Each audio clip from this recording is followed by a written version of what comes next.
This is actually undermining. It started with silver. I think it's going to follow through into gold. I mean, all the indications are there that it will. It's beginning to undermine the most important derivative contracts in the whole of the derivative system.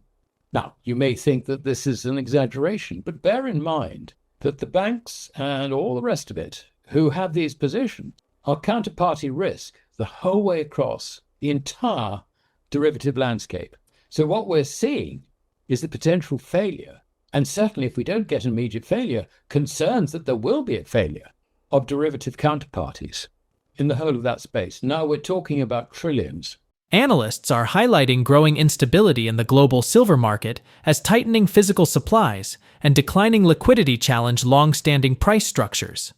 The shift began when China, the world's largest refiner, sharply restricted outbound flows, creating immediate strain across Western hubs that were already operating with historically low inventories.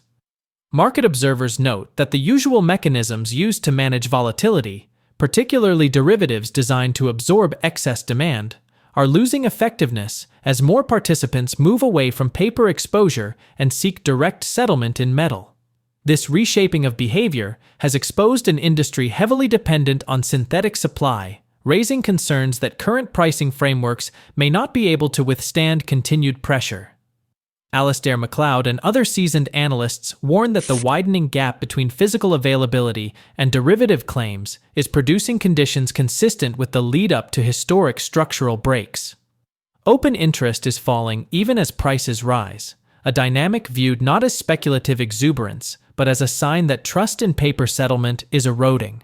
At the same time, key exchanges appear unable to replenish metal inventories at the pace required to maintain confidence, reinforcing fears that the system is becoming more brittle. These stresses are not isolated events. They reflect a broader global shift toward demanding real metal rather than relying on leveraged claims. With traditional tools of price containment losing effectiveness, the market may now be transitioning toward a more transparent and delivery-driven environment.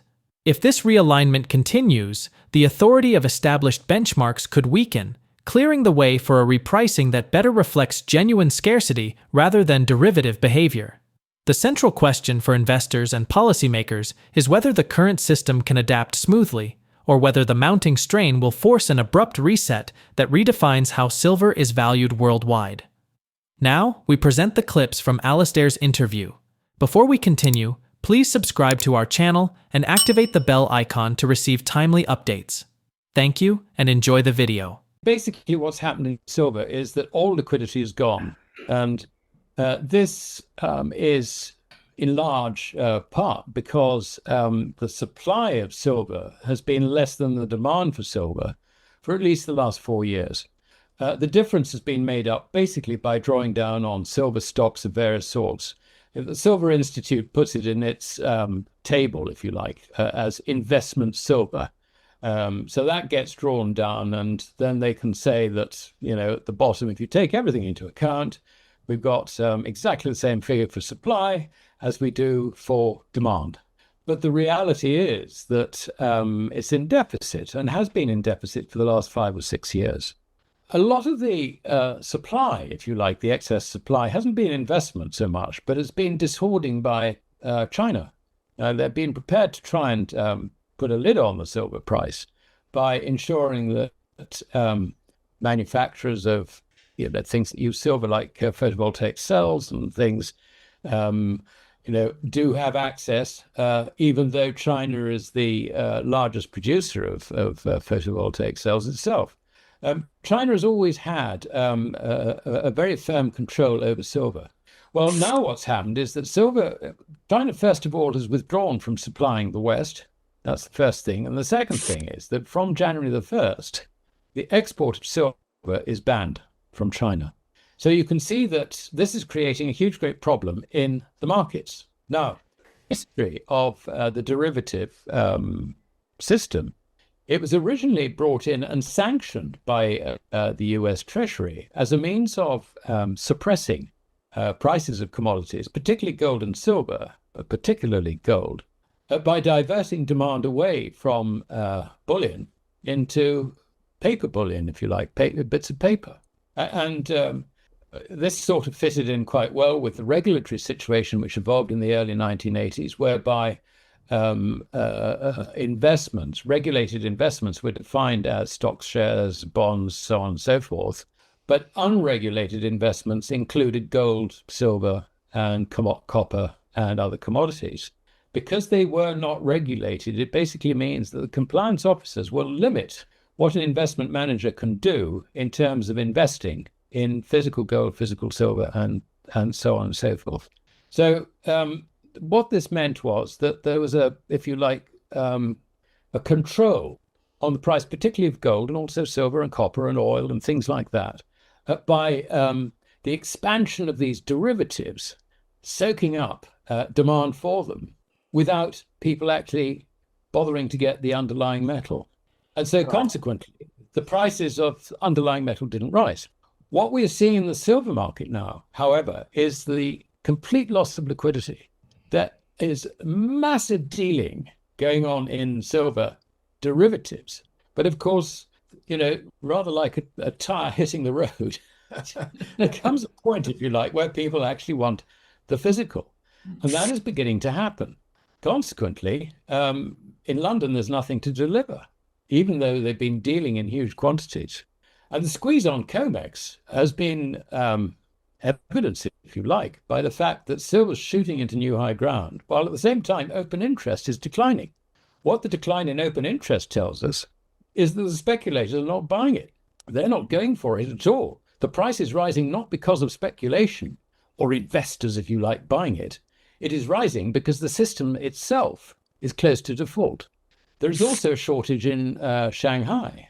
And looking at the combined stocks of the Shanghai Gold Exchange and also the Shanghai Futures Exchange, that's fallen to around about 570 tons, which is seen as close to crisis level. 600 being, you don't want to see stocks less than 600, but about 570.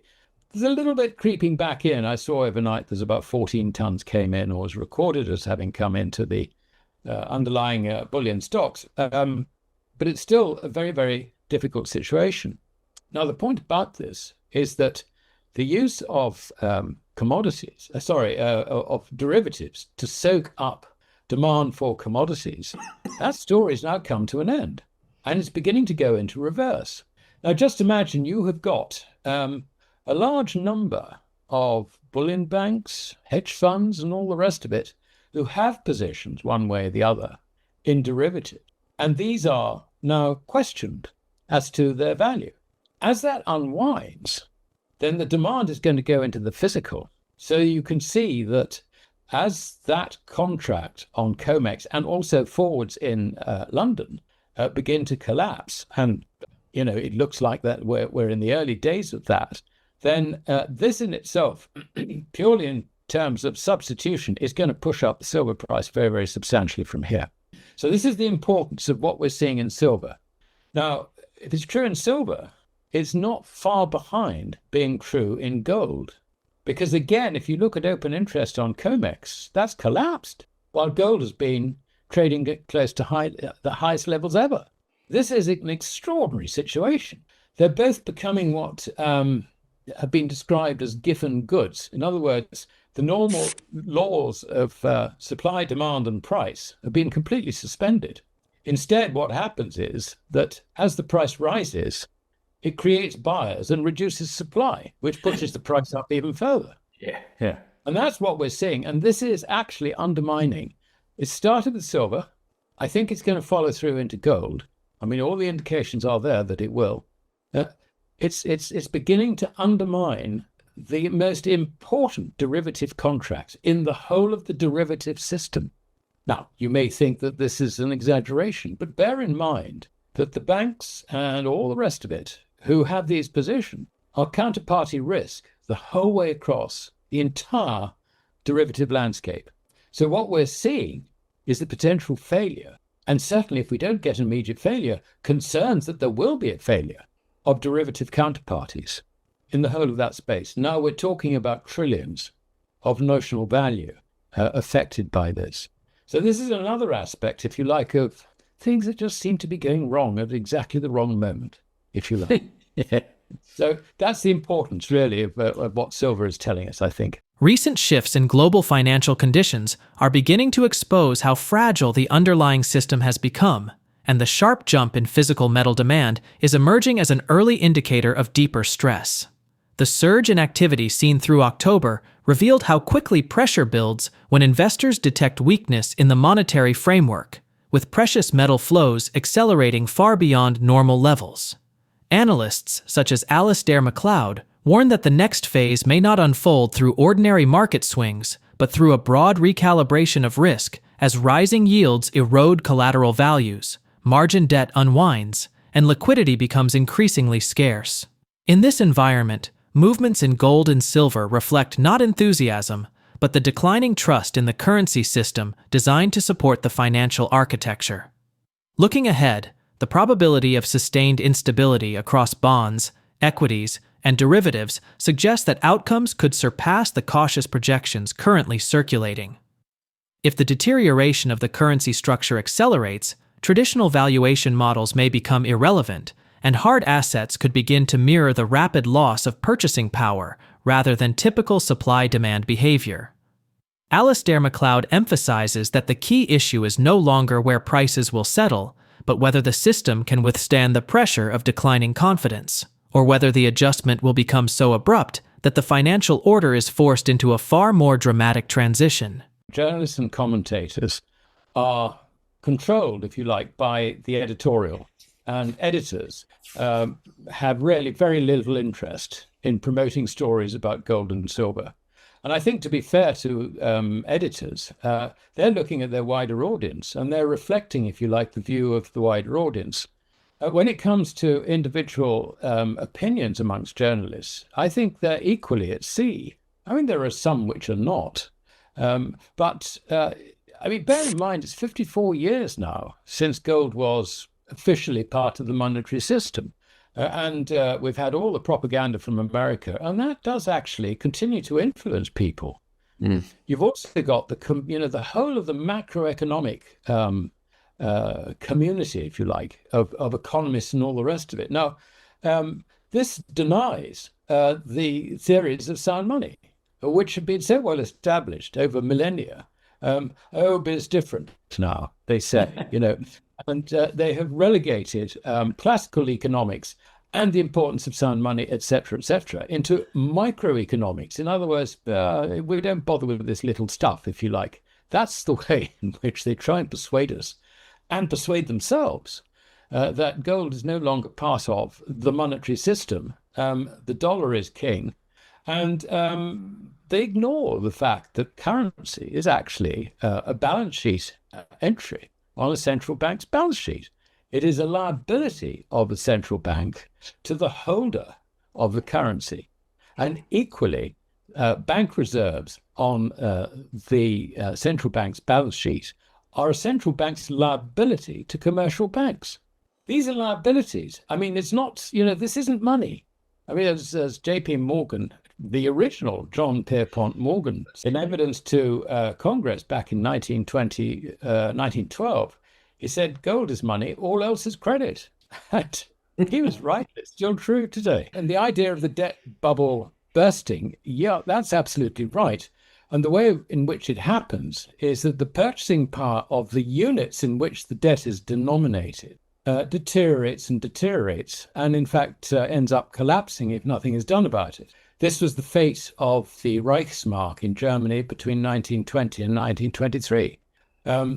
It very often happens in sort of slight phases, but I think we're getting into a rather dangerous endgame here, which really means that when it bursts, not only does the the debt bubble burst, but it takes the credit bubble with it. So that's what happens to stocks and shares. They are sustained by this credit bubble.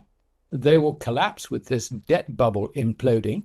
And at the same time, because the only way in which governments politically can respond is to try and rescue the banking system, to underwrite the entire economy, etc., they've given themselves that function, if you like. The consequence is that the expansion of credit at that stage in the form of currency is just going to go through the roof. It's bound to. And so the purchasing power of the currencies, and this is the key point to understand, it's the purchasing power of those currencies which collapses. Of course, we think that you get a hyperinflation and all the rest of it. No, that's just looking at the symptoms. Really, what you've got to look at is how the purchasing power of the currency collapses. Then you can understand the process. It drives up bond yields. That was one point you made, and I noticed that the Australian 10-year bond yield has risen 0.5% in the last 6 weeks. That's it's rather leading the way along with Japan. I mean, the Japanese bond yield really soaring now, and the consequence of that is that it's undermining the carry trade, upon which the purchases of U.S. Treasury really do depend. So you've got the potential for rising bond yields triggering, if you like, a debt crisis, and I think that's probably not too far away from here. The other point that you raise is, do you believe what will be the effect on our living standards? It will be so destructive of our living standards. It will be horrid. I mean, there's no two ways about it. And the only way in which you can protect yourself from the economic destruction that the collapse of a fiat currency brings about is to hold real money, which is definitely gold. Silver less so. Silver has the traditional role of being a monetary metal. And I have absolutely no doubt that people will go into silver in increasing numbers once they begin to realize the risk that's inherent in credit.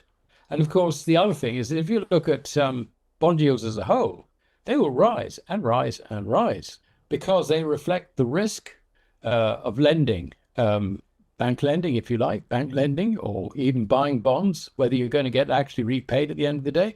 And furthermore, what is the value at the end of the day of a loan? If the purchasing power of the currency in which it's denominated is collapsing, then are you happy with 5%, 10%, 20%, 30%, 100%? I mean, this is the reality of what happens when you have a currency collapse, a credit collapse. And the only way out of it, really, is to ensure that you can feed yourself and to ensure also that you are out of credit and into real money as much as you possibly can. If the current trajectory continues, the next phase for silver is likely to be shaped less by routine market behavior and more by the structural stress building throughout the financial system. As confidence erodes and liquidity thins, the metal could shift rapidly from being treated as a speculative asset to becoming a sought-after refuge, with demand overwhelming the ability of traditional pricing channels to maintain stability. Forced covering in derivatives, shrinking inventories, and rising delivery pressure could trigger sharp, disorderly moves that redefine what the market considers normal, pushing prices into ranges that seemed unrealistic just months earlier. At the same time, the breakdown of trust in paper markets may drive buyers toward environments where settlement is guaranteed and metal must be fully backed. This transition could cause physical premiums to widen dramatically and create a split between quoted prices and real-world availability. If that divergence grows, silver may stop following the pace of currencies and instead begin dictating its own terms, driven purely by scarcity and the urgency of those seeking protection. The real question is whether the shift will unfold gradually, or whether a sudden scramble for tangible assets will rewrite the market far faster than anyone expects. If physical demand keeps accelerating while paper markets lose credibility, how quickly could a full disconnect between spot prices and real-world premiums emerge? And what would that mean for everyday buyers trying to secure metal during a squeeze? If you found this insight useful, make sure to like, share, and spread this update to others watching the silver story unfold. Your support helps keep these deep dive analyses coming.